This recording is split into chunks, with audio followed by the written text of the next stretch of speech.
ಎಲ್ಲರಿಗೂ ನಮಸ್ಕಾರ ಸ್ನೇಹಿತರೆ. ವಾಸ್ತುಶಾಸ್ತ್ರದ ಪ್ರಕಾರ ಮನೆಯಲ್ಲಿ ಆಲೋವೆರಾ ಗಿಡವನ್ನು ಬೆಳೆಸುವುದು ತುಂಬ ಮಂಗಳಕರವೆಂದು ಪರಿಗಣಿಸಲಾಗಿದೆ. ಇದು ಮನೆಯಲ್ಲಿ ಅದೃಷ್ಟವನ್ನು ತರುತ್ತದೆ, ನಕಾರಾತ್ಮಕ ಶಕ್ತಿಗಳನ್ನು ತೆಗೆದುಹಾಕುತ್ತದೆ ಮತ್ತು ಸಕಾರಾತ್ಮಕ ಶಕ್ತಿಯನ್ನು ಹೆಚ್ಚಿಸುತ್ತದೆ ಎಂದು ನಂಬಲಾಗಿದೆ. ಆಲೋವೆರಾ ಮನೆಯಲ್ಲಿ ಬೆಳೆಯಲು ಸುಲಭ ಮತ್ತು ಉತ್ತಮವಾದ ಸಸ್ಯಗಳಲ್ಲಿ ಒಂದು. ಈ ಹಿನ್ನೆಲೆಯಲ್ಲಿ ವಾಸ್ತು ನಿಯಮಗಳ ಪ್ರಕಾರ ಆಲೋವೆರಾ ಗಿಡವನ್ನು ಯಾವ ದಿಕ್ಕಿನಲ್ಲಿ ನೆಡುವುದು ಉತ್ತಮ ಎಂದು ಇಂದು ತಿಳಿದುಕೊಳ್ಳೋಣ. ಸ್ನೇಹಿತರೆ, ನಮ್ಮೆಲ್ಲರಿಗೂ ಕೂಡ ಲಕ್ಷ್ಮೀ ಕಟಾಕ್ಷ ಬೇಕು ಅಂದರೆ ಲಕ್ಷ್ಮೀ ದೇವಿಯ ಆಶೀರ್ವಾದ, ಅನುಗ್ರಹ ಬೇಕು. ಲಕ್ಷ್ಮೀ ದೇವಿನ ಮೆಚ್ಚಿಸೋಕೆ ಅನೇಕ ಮಾರ್ಗಗಳಿವೆ. ಲಕ್ಷ್ಮೀ ದೇವಿಗೆ ಕೆಲವು ಗಿಡಗಳು ಅಂದರೆ ತುಂಬಾ ಇಷ್ಟ. ಅದರಲ್ಲಿ ಮೊದಲನೆಯದು ತುಳಸಿ, ಎರಡನೆಯದು ಆಲೋವೆರಾ. ಈಗ ನಾವು ಈಗಾಗಲೇ ಹಲವಾರು ವಿಡಿಯೋಗಳಲ್ಲಿ ತುಳಸಿ ಗಿಡದ ಪೂಜೆ ಮಾಡೋದು ಹೇಗೆ, ತುಳಸಿ ಗಿಡಕ್ಕೆ ಸಂಬಂಧಪಟ್ಟ ಎಷ್ಟೋ ವಿಷಯಗಳನ್ನು ಹಂಚಿಕೊಂಡಿದ್ದೀವಿ. ಈ ವಿಡಿಯೋದಲ್ಲಿ ಆಲೋವೆರಾ ಗಿಡದಿಂದ ಏನು ಮಾಡಿದರೆ ಲಕ್ಷ್ಮೀ ದೇವಿಗೆ ಇಷ್ಟ ಆಗುತ್ತೆ ಅನ್ನೋದನ್ನು ನೋಡೋಣ. ಆದರೆ ಅದಕ್ಕೂ ಮುಂಚೆ ನೀವಿನ್ನು ನಮ್ಮ ಚಾನಲ್ನ ಸಬ್ಸ್ಕ್ರೈಬ್ ಮಾಡ್ಕೊಂಡಿಲ್ಲ ಅಂದರೆ ಖಂಡಿತ ಈಗಲೇ ಸಬ್ಸ್ಕ್ರೈಬ್ ಮಾಡ್ಕೊಳ್ಳಿ. ಹಾಗೆ ಈ ವಿಡಿಯೋ ಇಷ್ಟ ಆದರೆ ಮರೆಯದೆ ಒಂದು ಲೈಕ್ ಕೊಡಿ. ಎಲ್ಲರೂ ಭಕ್ತಿಯಿಂದ ಓಂ ಶ್ರೀ ಮಹಾಲಕ್ಷ್ಮಿ ನಮಃ ಅಂತ ಕಮೆಂಟ್ ಮಾಡಿ. ಸ್ನೇಹಿತರೆ, ಎಲ್ಲ ಗಿಡಗಳಲ್ಲೂ ಕೂಡ ಆಲೋವೆರಾ ಗಿಡಕ್ಕೆ ಜಾಸ್ತಿ ಶಕ್ತಿ ಇರುತ್ತದೆ. ಯಾವ ಮನೆಯಲ್ಲಿ ಆಲೋವೆರಾ ಗಿಡ ಇರುತ್ತೋ ಆ ಮನೆಯಲ್ಲಿ ಮುಕ್ಕೋಟಿ ದೇವತೆಗಳು ವಾಸ ಇರ್ತಾರೆ. ಒಂದು ಮಾತಲ್ಲಿ ಹೇಳಬೇಕು ಅಂದರೆ ಮುಕ್ಕೋಟಿ ದೇವತೆಗಳು ನಿಮ್ಮ ಮನೆಯಲ್ಲಿ ಸ್ಥಿರ ನಿವಾಸ ಹೂಡಬೇಕು ಅಂದರೆ ಖಂಡಿತವಾಗಿಯೂ ನಿಮ್ಮ ಮನೆಯಲ್ಲಿ ಆಲೋವೆರಾ ಗಿಡ ಇರಲೇಬೇಕು. ಮನೆಯಲ್ಲಿ ಆಲೋವೆರಾ ಗಿಡ ನೆಡುವಾಗ ಕೆಲವು ವಿಷಯಗಳನ್ನು ನೋಡಿಕೊಳ್ಳೋದು ಮುಖ್ಯ. ಈ ಸಸ್ಯವನ್ನು ಬೆಳೆಸುವುದರಿಂದ ಜೀವನದ ಕಷ್ಟಗಳಿಂದ ಪರಿಹಾರ ದೊರೆಯುತ್ತದೆ. ಆಲೋವೆರಾ ಗಿಡವಿರುವ ಮನೆಯಲ್ಲಿ ಪ್ರೀತಿ, ಸಂತೋಷ, ಸಂಪತ್ತು ಮತ್ತು ಪ್ರತಿಷ್ಠೆ ಹೆಚ್ಚಾಗುತ್ತದೆ ಎಂದು ವಾಸ್ತುಶಾಸ್ತ್ರ ಹೇಳುತ್ತದೆ. ಈ ಆಲೋವೆರಾ ಗಿಡದ ಎಲೆಗಳಲ್ಲಿ ಲಕ್ಷ್ಮೀ ದೇವಿ ವಾಸ ಇರ್ತಾಳೆ. ಆದರೆ ಆಲೋವೆರಾ ಗಿಡ ಮನೆಯಲ್ಲಿ ಬೆಳೆಸುವವರು ಒಂದು ಮಾತನ್ನು ಮಾತ್ರ ನೆನಪಿಟ್ಟುಕೊಳ್ಳಬೇಕು. ಮನೆಯಲ್ಲಿ ಸರಿಯಾದ ದಿಕ್ಕಿನಲ್ಲಿ ಆಲೋವೆರಾ ಗಿಡವನ್ನು ನೆಡೋದ್ರಿಂದ ಲಕ್ಷ್ಮೀ ದೇವಿಯ ಆಶೀರ್ವಾದ ಯಾವಾಗಲೂ ಆ ಮನೆಯ ಮೇಲೆ ಇರುತ್ತದೆ. ಸಂಪತ್ತಿಗೆ ಕೊರತೆ ಇರುವುದಿಲ್ಲ. ಈ ಗಿಡ ಯಾರ ಮನೆಯಲ್ಲಿದ್ದರೂ ಅವರ ಕುಟುಂಬದ ಸದಸ್ಯರು ಸಂತೋಷ ಪಡುತ್ತಾರೆ. ಸಮಾಜದಲ್ಲಿ ಖ್ಯಾತಿ ಮತ್ತು ಪ್ರತಿಷ್ಠೆ ಹೆಚ್ಚಾಗುತ್ತದೆ. ಆಲೋವೆರಾ ನೆಡಲು ಪೂರ್ವ ದಿಕ್ಕು ಉತ್ತಮ. ಈ ದಿಕ್ಕಿನಲ್ಲಿ ಆಲೋವೆರಾ ಗಿಡವಿದ್ದರೆ ಮಾನಸಿಕ ಶಾಂತಿ ಇರುತ್ತದೆ. ಮನೆಯ ಉತ್ತರ ಅಥವಾ ಪೂರ್ವ ದಿಕ್ಕಿನಲ್ಲಿ ಆಲೋವೆರಾ ಬೆಳೆಸುವುದರಿಂದ ಸಕಾರಾತ್ಮಕ ಶಕ್ತಿ ಬರುತ್ತದೆ. ಯಾವುದೇ ಆರೋಗ್ಯ ಸಮಸ್ಯೆಗಳು ನಿವಾರಣೆಯಾಗುತ್ತವೆ. ಆಲೋವೆರಾ ಗಿಡವನ್ನು ಆಗ್ನೇಯ ದಿಕ್ಕಿನಲ್ಲಿಯೂ ಬೆಳೆಸಬಹುದು. ಈ ದಿಕ್ಕಿನಲ್ಲಿ ಆಲೋವೆರಾ ಇಡುವುದರಿಂದ ಆದಾಯ ಹೆಚ್ಚಾಗುತ್ತದೆ.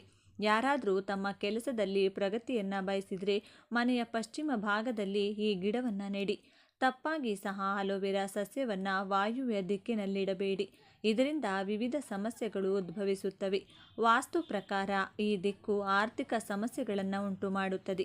ನೀವು ಕಠಿಣ ಸಂದರ್ಭಗಳನ್ನು ಎದುರಿಸಬೇಕಾಗುತ್ತದೆ.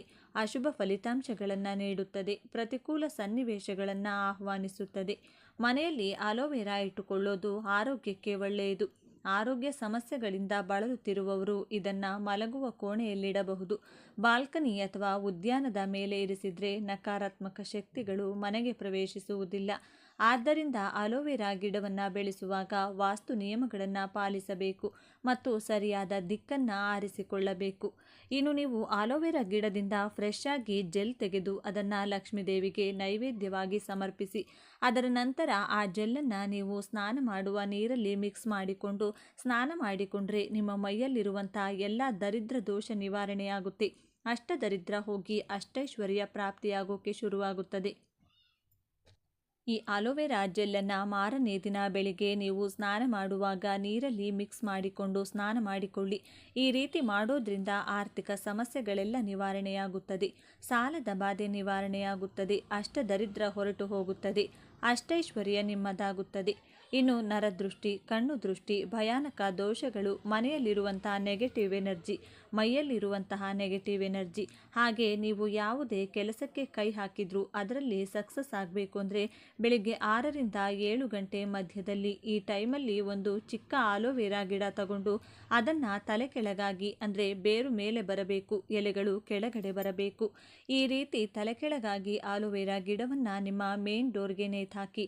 ಯಾವ ರೀತಿ ಈ ಆಲೋವೆರಾನ ಕಟ್ಟಬೇಕು ಅಂದರೆ ಮನೆ ಹೊರಗಿನಿಂದ ನೀವು ಒಳಗಡೆ ಬರುವಾಗ ಅಥವಾ ಒಳಗಡೆಯಿಂದ ಹೊರಗಡೆ ಹೋಗುವಾಗ ಆಲೋವೆರಾ ಗಿಡದ ಎಲೆ ಒಂದು ಚೂರಾದರೂ ನಿಮ್ಮ ತಲೆಗೆ ತಾಕುವಷ್ಟು ಕೆಳಗಡೆ ಈ ಗಿಡವನ್ನು ಕಟ್ಟಿರಬೇಕು. ಎಲ್ಲೋ ಮೇಲೆ ಕಟ್ಟಿದರೆ ಇದು ಪ್ರಯೋಜನವಾಗುವುದಿಲ್ಲ. ಇದಕ್ಕೆ ಕಾರಣ ಏನಂದರೆ, ಯಾವಾಗಲೂ ಕೂಡ ನಮ್ಮ ಮೈಮೇಲೆ ಶನಿ ಪ್ರಭಾವ ಅನ್ನೋದು ತಲೆ ಕೂದಲಿನಲ್ಲಿ ಅಧಿಕವಾಗಿರುತ್ತದೆ. ಇದರಿಂದಾನೇ ತಲೆ ಕೂದಲು ಮನೆಯಲ್ಲಿ ಬಿದ್ದರೆ ದರಿದ್ರ ಬರುತ್ತೆ, ತಲೆ ಕೂದಲು ತುಳಿದ್ರೆ ಶನಿ ದೋಷ ಬರುತ್ತೆ ಅಂತೆಲ್ಲ ಹೇಳೋದು. ಈ ಆಲೋವೆರಾ ಗಿಡದ ಎಲೆ ನಮ್ಮ ತಲೆಗೆ ತಾಕೋದ್ರಿಂದ ಶನಿಗೆ ಸಂಬಂಧಪಟ್ಟ ಎಲ್ಲ ದೋಷಗಳು ಅಂದರೆ ಶನಿ ದೋಷ, ಶನಿ ಪೀಡೆ ಇವೆಲ್ಲ ಕೂಡ ಹೊರಟು ಹೋಗುತ್ತೆ ಅಂತ ಪಂಡಿತರು ಹೇಳ್ತಾರೆ. ಪ್ರತಿದಿನ ನೀವು ಮನೆಯಿಂದ ಹೊರಗೆ ಹೋಗುವಾಗ, ಹೊರಗಡೆಯಿಂದ ಮನೆಗೆ ಬರುವಾಗ ಈ ಆಲೋವೆರಾ ಗಿಡದ ಎಲೆ ನಿಮ್ಮ ಕೂದಲಿಗೆ ತಾಕ್ತಾ ಇದ್ದರೆ ನಿಮ್ಮ ಮನೆ ಒಳಗಿರುವಂಥ ಸಕಾರಾತ್ಮಕ ಶಕ್ತಿ ಅಂದರೆ ಪಾಸಿಟಿವ್ ಎನರ್ಜಿ ಹೊರಗಡೆ ಹೋಗದೇ ಇರೋ ಥರ ಈ ಆಲೋವೆರಾ ಗಿಡ ತಡೆಯುತ್ತದೆ. ಅದೇ ರೀತಿ ಹೊರಗಡೆಯಿಂದ ನೀವು ಮನೆ ಒಳಗಡೆ ಬರುವಾಗ ಹೊರಗಡೆ ಇರುವಂತಹ ದುಷ್ಟಶಕ್ತಿಗಳು, ಕೆಟ್ಟ ಶಕ್ತಿಗಳು, ದೃಷ್ಟಿದೋಷ ಇದೆಲ್ಲ ಕೂಡ ಮನೆ ಒಳಗಡೆ ಬರೋದಕ್ಕೆ ಆಗಲ್ಲ. ಈ ಆಲೋವೆರಾ ಗಿಡ ಅದನ್ನು ಹೊರಗಡೆ ಕಳಿಸಿಬಿಡುತ್ತೆ. ಬಾಗಿಲಿಗೆ ಕಟ್ಟಿರುವಂಥ ಆಲೋವೆರಾ ಗಿಡ ಒಣಗೋದ್ರೆ ಮತ್ತೆ ಮಂಗಳವಾರ ಬೆಳಿಗ್ಗೆ 6ರಿಂದ 7 ಗಂಟೆ ಮಧ್ಯದಲ್ಲಿ ಬೇರೆ ಗಿಡವನ್ನು ಚೇಂಜ್ ಮಾಡಿಕೊಳ್ಳಿ. ಇನ್ನು ಆಲೋವೆರಾ ಒಂದು ಅದ್ಭುತ ಗಿಡ. ನೋಡಲು ಸುಂದರವಾಗಿ ಕಾಣುವ ಈ ಗಿಡ ಕಡಿಮೆ ನಿರ್ವಹಣೆಯನ್ನು ನಿಮ್ಮಿಂದ ನಿರೀಕ್ಷೆ ಮಾಡುತ್ತೆ ಮತ್ತು ಹೆಚ್ಚಿನ ಬಗೆಯ ಪ್ರಯೋಜನಗಳನ್ನು ನಮಗೆ ಕೊಡುತ್ತೆ. ನಿಮಗೆ ಗೊತ್ತಿರುವ ಹಾಗೆ ಇದೊಂದು ಸೌಂದರ್ಯವರ್ಧಕವಾಗಿ ಕೆಲಸ ಮಾಡುತ್ತದೆ ಎನ್ನುವುದರಲ್ಲಿ ಯಾವುದೇ ಅನುಮಾನವಿಲ್ಲ. ಒಂದು ವೇಳೆ ಮನೆಯಲ್ಲಿ ಅಥವಾ ಮನೆಯ ಟೆರೆಸ್ನಲ್ಲಿ ನೀವು ಆಲೋವೆರಾ ಬೆಳೆಯಬೇಕು ಅಂದ್ಕೊಂಡ್ರೆ ಇಲ್ಲಿದೆ ನಿಮಗಾಗಿ ವಿಶೇಷ ಉಪಯೋಗಗಳು. ಇವುಗಳನ್ನು ಅನುಸರಿಸಿ ಸುಂದರವಾದ ಮತ್ತು ದೊಡ್ಡದಾದ ಆಲೋವೆರಾ ಗಿಡವನ್ನು ಬೆಳೆಯಬಹುದು. ಬೆಳೆಯಲು ನೀವು ಪಾಟ್ ಆಯ್ಕೆ ಮಾಡಿ. ನೀವು ಮೊದಲ ಬಾರಿಗೆ ಆಲೋವೆರಾ ಬೆಳೀತಿದ್ದೀರಿ ಎಂದಾದರೆ ಪಾಟ್ ಆಯ್ಕೆ ಬಹಳ ಮುಖ್ಯವಾಗುತ್ತದೆ. ಆಲೋವೆರಾದ ಬೇರುಗಳು ತುಂಬ ಚಿಕ್ಕದಿರುತ್ತವೆ ಮತ್ತು ಉದ್ದವಾಗಿ ಬೆಳೆಯುವುದಿಲ್ಲ. ಹೀಗಾಗಿ ನೀವು ಉದ್ದವಾದ ಪಾಟ್ ಆಯ್ಕೆ ಮಾಡುವ ಬದಲು ಸ್ವಲ್ಪ ಅಗಲವಾದ ಪಾಟ್ ಆಯ್ಕೆ ಮಾಡೋದ್ರಿಂದ ಆಲೋವೆರಾದ ಎಲೆಗಳು ಹರಡಿಕೊಳ್ಳಲು ಅನುಕೂಲವಾಗುತ್ತದೆ. ಮಣ್ಣಿನ ಅಗತ್ಯತೆ. ಪಾಟ್ ಆಯ್ಕೆ ಮಾಡಿದ ನಂತರದಲ್ಲಿ ನಿಮ್ಮ ಆಲೋವೆರಾ ಗಿಡ ಚೆನ್ನಾಗಿ ಬೆಳೆಯಬೇಕು ಅಂದರೆ ಅದಕ್ಕೆ ತೋಟದ ಮಣ್ಣು, ಸ್ವಲ್ಪ ಬೇವು ಗೊಬ್ಬರ, ವರ್ಮಿ ಕಾಂಪೋಸ್ಟ್, ಕೋಕೋಫೀಟ್ ಮತ್ತು ಸಾವಯವ ಗೊಬ್ಬರವನ್ನು ಮಿಕ್ಸ್ ಮಾಡಿ ಹಾಕಿ. ಇದರಿಂದ ಗಿಡದ ಗುಣಮಟ್ಟ ಕ್ರಮೇಣವಾಗಿ ಅಭಿವೃದ್ಧಿಯಾಗುತ್ತದೆ. ಸೂರ್ಯನ ಬಿಸಿಲು ಅಗತ್ಯ. ಆಲೋವೆರಾ ಗಿಡ ಸಾಮಾನ್ಯವಾಗಿ ಸೂರ್ಯನ ಬಿಸಿಲಿನಲ್ಲಿ ಚೆನ್ನಾಗಿ ಬರುತ್ತದೆ ಎಂದು ಹೇಳುತ್ತಾರೆ. ಎಲೆಗಳು ದಪ್ಪ ಇರೋದ್ರಿಂದ ಇದಕ್ಕೆ ಸೂರ್ಯನ ಬಿಸಿಲು ಬಹಳ ಅಗತ್ಯ. ಎಷ್ಟು ಪ್ರಮಾಣದಲ್ಲಿ ಬಿಸಿಲು ಬೀಳುತ್ತದೆ ಅಷ್ಟು ಚೆನ್ನಾಗಿ ಗಿಡ ಬರುತ್ತದೆ. ಸೂರ್ಯನ ನೇರವಾದ ಬಿಸಿಲು ಗಿಡದ ಮೇಲೆ ಬೀಳುವಂತೆ ಆಲೋವೆರಾ ಪಾಟ್ ಇರಿಸಿ. ನೀರಿನ ಅವಶ್ಯಕತೆ. ಅನುಭವಿಗಳು ಹೇಳುವ ಹಾಗೆ ಆಲೋವೆರಾ ಗಿಡಕ್ಕೆ ಹೆಚ್ಚಿನ ನೀರಿನ ಅಗತ್ಯವಿರುವುದಿಲ್ಲ. ಹಾಗಾಗಿ ನಾವು ಮೇಲೆ ಇದಕ್ಕೆ ಕಡಿಮೆ ನಿರ್ವಹಣೆ ಅಗತ್ಯವಿದೆ ಎಂದು ಹೇಳಿದ್ದು. ಹೀಗಾಗಿ ಕುಂಡದಲ್ಲಿ ನೀರಿನ ಅಂಶ ಸಂಪೂರ್ಣವಾಗಿ ಒಣಗಿ ಹೋಗುವವರೆಗೂ ಕಾಯ್ದು ಆ ನಂತರ ಮತ್ತೆ ನೀರು ಹಾಕಿ. ಕತ್ತರಿಸಿದರೆ ಚೆನ್ನಾಗಿ ಬೆಳೆಯುತ್ತದೆ. ಮೊದಲ ಬಾರಿಗೆ ನೀವು ಆಲೋವೆರಾ ಬೆಳೆಯುತ್ತಿದ್ರೆ ಅದನ್ನು ಆಗಾಗ ಕಟ್ ಮಾಡಿ. ಚೆನ್ನಾಗಿ ಬೆಳೆದಿರುವ ಆಲೋವೆರಾ ಗಿಡದ ಬಳಿ ಇರುವಂಥ ಸಣ್ಣ ಸಣ್ಣ ಗಿಡಗಳನ್ನು ಬೇರು ಸಮೇತ ತಂದು ಮನೆಯಲ್ಲಿ ಮೇಲೆ ಹೇಳಿದ ಹಾಗೆ ಮಣ್ಣಿನ ಮಿಶ್ರಣ ಮಾಡಿ ಬೆಳೆಸಬಹುದು. ತಾಪಮಾನದ ಮಿತಿ ಇರಲಿ. ಆಲೋವೆರಾ ಗಿಡ ಯಾವಾಗಲೂ ಒಂದು ಮಿತವಾದ ತಾಪಮಾನವನ್ನು ಬೆಳೆಯಲು ಬಯಸುತ್ತದೆ. ಅಂದರೆ ಹೊರಗಿನ ಬಿಸಿಲಿನ ತಾಪಮಾನ 30 ಡಿಗ್ರಿಗಿಂತ ಹೆಚ್ಚಿರಬಾರದು. ಇದರಿಂದ ಎಲೆಗಳು ಹಳದಿ ಬಣ್ಣಕ್ಕೆ ತಿರುಗುತ್ತವೆ ಮತ್ತು ಒಳಗಿನ ಜೆಲ್ ಹೊರಗೆ ಬರುತ್ತದೆ. ಹೀಗಾಗಿ ಅತಿಯಾದ ಬಿಸಿಲಿನ ಕಿರಣಗಳು ಆಲೋವೆರಾ ಗಿಡವನ್ನು ತಾಗದಂತೆ ರಕ್ಷಿಸಿ. ದೊಡ್ಡದಾದ ಮೇಲೆ ನೀವು ಬೆಳೆಸುತ್ತಿರುವ ಆಲೋವೆರಾ ಗಿಡವನ್ನು ನೀವು ಆಗಾಗ ಪಾಟ್ ಬದಲಿಸುವ ಅವಶ್ಯಕತೆ ಇಲ್ಲ. ಒಂದು ವೇಳೆ ಗಿಡ ದೊಡ್ಡದಾದಂತೆ ಅದರ ಬೇರುಗಳು ತಳಭಾಗ ತಾಗಿದಂತೆ ನೀವು ದೊಡ್ಡ ಪಾಟ್ ಆಯ್ಕೆ ಮಾಡಿ ಅದಕ್ಕೆ ನಿಮ್ಮ ಗಿಡವನ್ನು ವರ್ಗಾಯಿಸಬಹುದು. ವರ್ಗಾವಣೆಯ ಟಿಪ್ಸ್. ಆಲೋವೆರಾ ಗಿಡವನ್ನು ಒಂದು ಪಾಟ್ನಿಂದ ಇನ್ನೊಂದು ಪಾಟ್ಗೆ ಬದಲಿಸುತ್ತಿದ್ದೀರಿ ಅಂದರೆ ಪಾಟ್ ಹಂಚುಗಳಲ್ಲಿ ಮೊದಲಿಗೆ ಮಣ್ಣನ್ನು ಸಡಿಲ ಮಾಡಿ. ಇದಕ್ಕೆ ತಕ್ಕನಾದ ಸಲಕರಣೆ ನಿಮ್ಮ ಬಳಿ ಇರಬೇಕು. ಮಣ್ಣಿಗೂ ಪಾಟ್ಗೂ ಜಾಗ ಸಿಕ್ಕಿದ ನಂತರದಲ್ಲಿ ಅದನ್ನು ನಿಧಾನವಾಗಿ ಹೊಸ ಪಾಟ್ಗೆ ಬದಲಿಸಬಹುದು. ಹಳೆಯ ಎಲೆಗಳನ್ನು ಕತ್ತರಿಸುವುದು. ಯಾವಾಗ ಆಲೋವೆರಾ ಬೆಳೆದು ದೊಡ್ಡದಾಗಿ ಎಲೆಗಳು ಹಳದಿ ಬಣ್ಣಕ್ಕೆ ತಿರುಗುತ್ತವೆ ಅಂತಹ ಎಲೆಗಳನ್ನು ಒಂದು ಶುದ್ಧವಾದ ಚಾಕು ತೆಗೆದುಕೊಂಡು ತಳದಲ್ಲಿ ಕತ್ತರಿಸಿ. ಇದರಿಂದ ಹೊಸ ಆಲೋವೆರಾ ಎಲೆಗಳು ಬರಲು ಅನುಕೂಲವಾಗುತ್ತದೆ. ಯಾವಾಗ ಕತ್ತರಿಸಬೇಕು? ನೀವು ಆಲೋವೆರಾವನ್ನು ಒಂದು ವೇಳೆ ಅದರ ಜೆಲ್ಗಾಗಿ ಬೆಳೆಸುತ್ತಿದ್ದೀರಿ ಅಂದರೆ ಗಿಡ ಚೆನ್ನಾಗಿ ಅಗಲವಾಗಿ ಬರಲು ಅನುಕೂಲ ಮಾಡಿಕೊಡಿ. ಕತ್ತರಿಸುವ ಸಂದರ್ಭದಲ್ಲಿ ಬೇರಿನ ಬಳಿ ಕತ್ತರಿಸಿ. ಹೀಗೆ ಮಾಡುವುದರಿಂದ ನಿಮಗೆ ಪೂರ್ಣ ಪ್ರಮಾಣದಲ್ಲಿ ಆಲೋವೆರಾ ಜೆಲ್ ಸಿಗುತ್ತದೆ. ಈ ವಿಡಿಯೋ ನಿಮಗೆ ಇಷ್ಟವಾದರೆ ಲೈಕ್ ಮಾಡಿ, ಶೇರ್ ಮಾಡಿ. ಇಂಥ ಹೆಚ್ಚಿನ ಉತ್ತಮ ಮಾಹಿತಿಗಳಿಗಾಗಿ ತಪ್ಪದೇ ನಮ್ಮ ಚಾನಲ್ನ ಸಬ್ಸ್ಕ್ರೈಬ್ ಮಾಡಿಕೊಳ್ಳಿ. ವಾಸ್ತುಶಾಸ್ತ್ರದ ಪ್ರಕಾರ ಮನೆಯಲ್ಲಿ ಮನಿ ಪ್ಲಾಂಟ್ ಇಡುವುದರಿಂದ ಹಲವು ಪ್ರಯೋಜನಗಳಿವೆ ಎನ್ನುವುದು ಎಲ್ಲರಿಗೂ ತಿಳಿದಿರುವ ವಿಚಾರ. ಆದರೆ ಮನೆಯ ತಪ್ಪಾದ ಜಾಗದಲ್ಲಿ ಮನಿ ಪ್ಲಾಂಟ್ ಇಟ್ಟರೆ ಯಾವೆಲ್ಲ ಸಮಸ್ಯೆಗಳು ಎದುರಾಗುತ್ತವೆ ಎಂಬುದು ನಿಮಗೆ ತಿಳಿದಿದೆಯಾ? ಬನ್ನಿ ಈ ಸಮಸ್ಯೆಗಳ ಕುರಿತು ತಿಳಿಯೋಣ. ವಾಸ್ತುಶಾಸ್ತ್ರದ ಪ್ರಕಾರ ಮನಿ ಪ್ಲಾಂಟ್ ಅನ್ನು ಅತ್ಯಂತ ಶುಭ ಎಂಬುದಾಗಿ ಪರಿಗಣಿಸಲಾಗುತ್ತದೆ ಹಾಗೂ ಇದರಿಂದ ಮನೆಯಲ್ಲಿ ಧನಾಗಮನ ಆಗುತ್ತದೆ ಎಂಬುದಾಗಿ ಪರಿಗಣಿಸಲಾಗಿದೆ. ಯಾವ ರೀತಿಯಲ್ಲಿ ಮನಿ ಪ್ಲಾಂಟ್ ಅನ್ನು ಮನೆಯ ಒಳಗಡೆ ಇಡುವುದರಿಂದ ಲಾಭ ಸಿಗುತ್ತದೆಯೋ ಅದೇ ರೀತಿಯಲ್ಲಿ ಕೆಲವೊಂದು ನಷ್ಟಗಳನ್ನು ಕೂಡ ನೀವು ಎದುರಿಸಬೇಕಾಗಿ ಬರುತ್ತದೆ. ಇವತ್ತಿನ ಈ ವಿಡಿಯೋದ ಮೂಲಕ ಮನಿ ಪ್ಲಾಂಟ್ ಅನ್ನು ಮನೆಯ ಒಳಗೆ ತಪ್ಪಾಗಿ ಇಡುವುದರಿಂದಾಗಿ ಅನುಭವಿಸಬೇಕಾಗಿರುವಂಥ 7 ನಷ್ಟಗಳ ಬಗ್ಗೆ ಸಂಪೂರ್ಣ ಮಾಹಿತಿಯನ್ನು ಪಡೆದುಕೊಳ್ಳೋಣ ಬನ್ನಿ. ಅದಕ್ಕೂ ಮುನ್ನ ನೀವಿನ್ನು ನಮ್ಮ ಚಾನಲ್ಗೆ ಸಬ್ಸ್ಕ್ರೈಬ್ ಆಗಿಲ್ಲ ಅಂದರೆ ಈಗಲೇ ಸಬ್ಸ್ಕ್ರೈಬ್ ಆಗಿ, ಹಾಗೆ ವಿಡಿಯೋಗೆ ಲೈಕ್ ಮಾಡಿ, ವಿಡಿಯೋ ಸ್ಕಿಪ್ ಮಾಡದೆ ಕೊನೆ ತನಕ ನೋಡಿ, ಹಾಗೂ ಭಕ್ತಿಯಿಂದ ಶ್ರೀ ಮಹಾಲಕ್ಷ್ಮಿ ನಮಃ ಅಂತ ಎಲ್ಲರೂ ಕಮೆಂಟ್ ಮಾಡಿ ತಿಳಿಸಿ. ಮನಿ ಪ್ಲಾಂಟ್ ವಾಸ್ತುಶಾಸ್ತ್ರದ ಪ್ರಕಾರ ಅತ್ಯಂತ ಅದೃಷ್ಟ ತರುವಂತಹ ಸಸ್ಯ ಎನ್ನುವುದು ಸಾಬೀತಾಗಿರುವಂತಹ ವಿಚಾರ. ಅದರಲ್ಲಿ ಯಾವುದೇ ಅನುಮಾನವಿಲ್ಲ. ಆದರೆ ಇದನ್ನು ಮನೆಯ ಸ್ನಾನದ ಕೋಣೆಯಲ್ಲಿಟ್ಟರೆ ಅಥವಾ ಅದರಲ್ಲಿ ಒಂದು ವೇಳೆ ಫಂಗಸ್ ಕಾಣಿಸಿಕೊಂಡ್ರೆ ಸಾಂಕ್ರಾಮಿಕ ಕಾಯಿಲೆ ತರುವಂಥ ಕ್ರಿಮಿಗಳು ಕೂಡ ಇದರಿಂದ ಹೆಚ್ಚುತ್ತವೆ. ಇದರಿಂದಾಗಿ ಮನೆಯಲ್ಲಿನ ಕುಟುಂಬದ ಸದಸ್ಯರಲ್ಲಿ ಆರೋಗ್ಯದ ಸಮಸ್ಯೆ ಕಾಣಿಸಿಕೊಂಡು ಕೂಡ ನೋವು ಪಡಬೇಕಾಗುತ್ತದೆ. ಹೀಗಾಗಿ ಇದು ಕೂಡ ಒಂದು ನಷ್ಟದ ಪರಿಣಾಮ ಎಂದು ಹೇಳಬಹುದು. ನೀವು ಮನಿ ಪ್ಲಾಂಟ್ ಅನ್ನು ಮನೆಯ ಒಳಗೆ ಇಡುತ್ತಿದ್ದೀರಿ ಎಂದಾದರೆ ಅವುಗಳನ್ನು ಸರಿಯಾಗಿ ನೋಡಿಕೊಳ್ಳುವುದು ಕೂಡ ನಿಮ್ಮ ಪ್ರಾಮುಖ್ಯ ಕರ್ತವ್ಯ ಆಗಿರುತ್ತದೆ. ಇಲ್ಲವಾದಲ್ಲಿ ಇವುಗಳು ಒಂದಕ್ಕೊಂದು ಗೊಂಚಲು ಬಿದ್ದಂತೆ ಹರಡಿಕೊಂಡಿರುತ್ತದೆ. ಇದರಿಂದಾಗಿ ಮನಿ ಪ್ಲಾಂಟ್ ನೆಲಕ್ಕೆ ಜೋತು ಬೀಳುವಂಥ ಸಾಧ್ಯತೆ ಹೆಚ್ಚಾಗಿರುತ್ತದೆ. ವಾಸ್ತುಶಾಸ್ತ್ರದ ಪ್ರಕಾರ ಈ ರೀತಿಯಲ್ಲಿ ಮನಿ ಪ್ಲಾಂಟ್ ನೆಲಕ್ಕೆ ತಾಗಿಕೊಂಡ್ರೆ ಜೋತು ಬೀಳುವುದು ಅಶುಭ ಎಂದು ಪರಿಗಣಿಸಲಾಗುತ್ತದೆ. ಯಾವತ್ತು ಮನಿ ಪ್ಲಾಂಟನ್ನು ಮನೆಯಲ್ಲಿ ಇಡುವ ಸಂದರ್ಭದಲ್ಲಿ ಎತ್ತರದ ಸ್ಥಳದಲ್ಲಿಡಬೇಕು.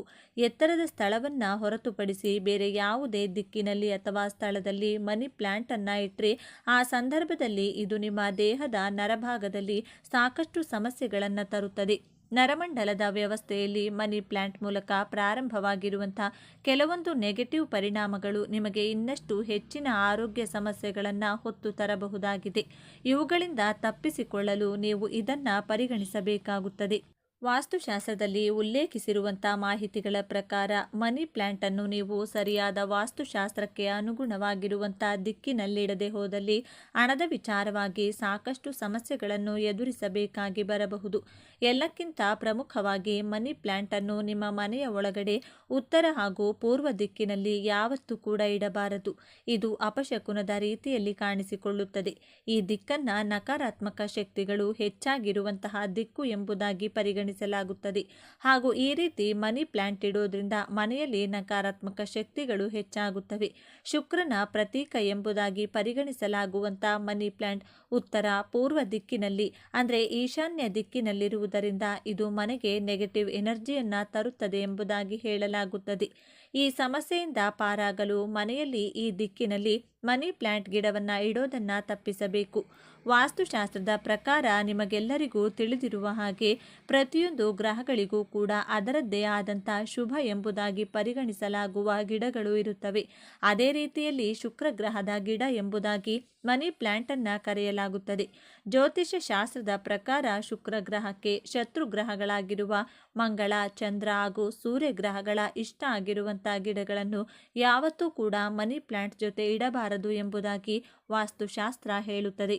ವಾಸ್ತುಶಾಸ್ತ್ರ ಹಾಗೂ ಜ್ಯೋತಿಷ್ಯ ಶಾಸ್ತ್ರ ಎರಡರಲ್ಲಿಯೂ ಕೂಡ ಇದರ ಉಲ್ಲೇಖ ಇರುವ ಕಾರಣದಿಂದಾಗಿ ನೀವು ಮನಿ ಪ್ಲಾಂಟನ್ನು ಮನೆಯ ಒಳಗಡೆ ಇಡುವುದಕ್ಕಿಂತ ಮುಂಚೆ ನಿರ್ಧರಿಸಬೇಕು.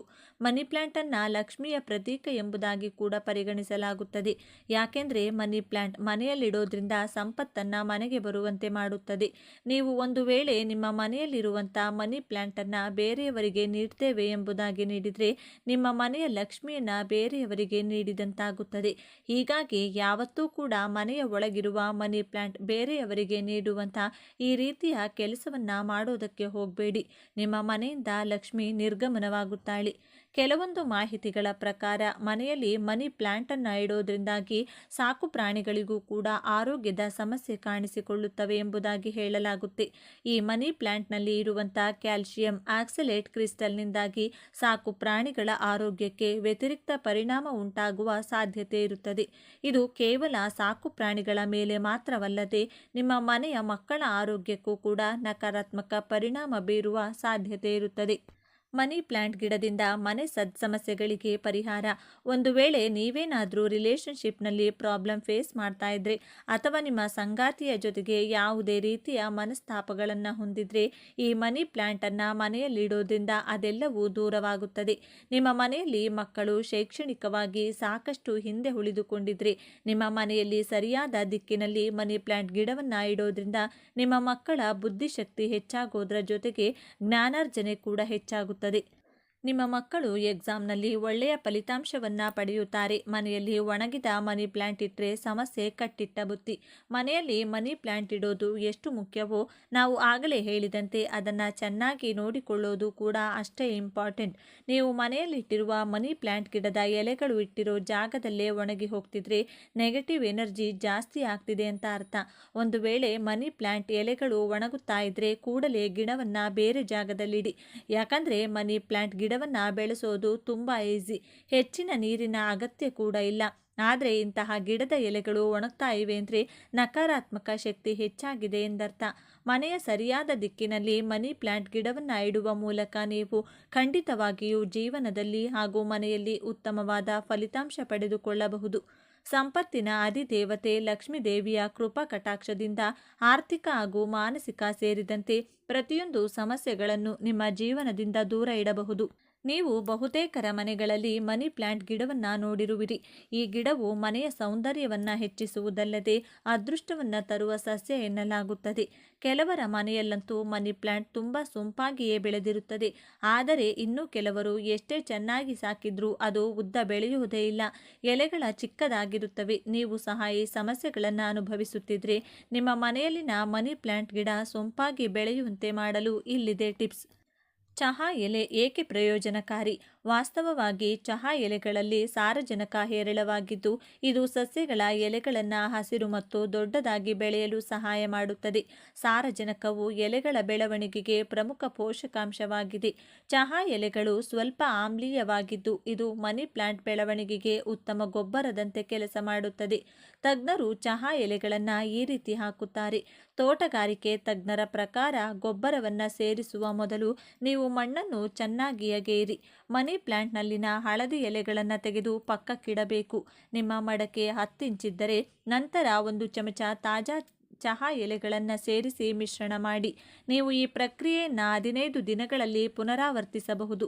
ಇದರಿಂದ ಸಸ್ಯವು ಅದನ್ನು ನೆಡುವ ಮೂಲಕ ಪೋಷಕಾಂಶಗಳನ್ನು ಪಡೆಯುತ್ತಲೇ ಇರುತ್ತದೆ. ಬಳಸಿದ ಚಹಾ ಎಲೆಗಳನ್ನು ಈ ರೀತಿ ಹಾಕಿ. ನೀವು ಬಳಸಿದ ಚಹಾ ಎಲೆಗಳನ್ನು ಬಳಸಲು ಬಯಸಿದರೆ ಚಹಾ ತಯಾರಿಸಿದ ನಂತರ ಅವುಗಳನ್ನು ಚೆನ್ನಾಗಿ ತೊಳೆಯಿರಿ. ಇದರಿಂದ ಸಕ್ಕರೆ ಮತ್ತು ಹಾಲು ಹೊರಬರುತ್ತದೆ. ಅದನ್ನು ಈಗ ಬಿಸಿಲಿನಲ್ಲಿ ಒಣಗಿಸಿ. ಚಹಾ ಎಲೆಗಳು ಒದ್ದೆಯಾಗಿರಬಾರದು, ಇಲ್ಲದಿದ್ದರೆ ಶಿಲೀಂಧ್ರದ ಅಪಾಯವಿರುತ್ತದೆ. ಈಗ ನೀವು ಕಳೆ ತೆಗೆದ ನಂತರ ಈ ಒಣ ಚಹಾ ಎಲೆಗಳನ್ನು ಮಣ್ಣಿನಲ್ಲಿ ಬೆರೆಸಬಹುದು. ನೀವು ಬಯಸಿದರೆ 1 ಚಮಚ ಚಹಾ ಎಲೆಗಳನ್ನು 1 ಕಪ್ ನೀರಿನಲ್ಲಿ ಹಾಕಿ 24 ಗಂಟೆಗಳ ಕಾಲ ಬಿಡಿ. ನಂತರ ಅದನ್ನು ಫಿಲ್ಟರ್ ಮಾಡಿ ದ್ರವ ಗೊಬ್ಬರವಾಗಿ ಬಳಸಿ. ಹೆಚ್ಚು ನೀರು ಹಾಕಬೇಡಿ. ಮನಿ ಪ್ಲಾಂಟನ್ನು ನೇರ ಸೂರ್ಯನ ಬೆಳಕಿನಲ್ಲಿ ಇಡುವ ತಪ್ಪನ್ನು ಮಾಡಬೇಡಿ. ಪರೋಕ್ಷ ಸೂರ್ಯನ ಬೆಳಕಿನಲ್ಲಿ ಮಾತ್ರ ಇರಿಸಿ. ಮಣ್ಣು ಸಂಪೂರ್ಣವಾಗಿ ಒಣಗಲು ಬಿಡಬೇಕು. ಅದಕ್ಕೆ ಸಸ್ಯಕ್ಕೆ ಹೆಚ್ಚು ನೀರು ಹಾಕಬೇಡಿ. ಮೇಲ್ಭಾಗ ಒಣಗಿದಾಗ ಮಾತ್ರ ನೀರು ಹಾಕಿ. ಚಹಾ ಎಲೆಗಳನ್ನು ಅತಿಯಾಗಿ ಬಳಸಬೇಡಿ. ಹೆಚ್ಚು ಸೇರಿಸುವುದರಿಂದ ಮಣ್ಣು ತುಂಬ ಆಮ್ಲೀಯವಾಗಬಹುದು. ಇದು ಸಸ್ಯಕ್ಕೆ ಹಾನಿ ಮಾಡುತ್ತದೆ. ಇಂತಹ ಮತ್ತಷ್ಟು ಯೂಸ್ಫುಲ್ ಕಂಟೆಂಟ್ಗಳಿಗಾಗಿ ನಮ್ಮ ಚಾನಲ್ನ ಫಾಲೋ ಮಾಡಿ, ಶೇರ್ ಮಾಡಿ, ಸಬ್ಸ್ಕ್ರೈಬ್ ಮಾಡಿ. ಮತ್ತೊಂದು ಯೂಸ್ಫುಲ್ ಕಂಟೆಂಟ್ ಜೊತೆ ನಿಮ್ಮನ್ನು ಭೇಟಿ ಆಗ್ತೀನಿ. ಧನ್ಯವಾದಗಳು.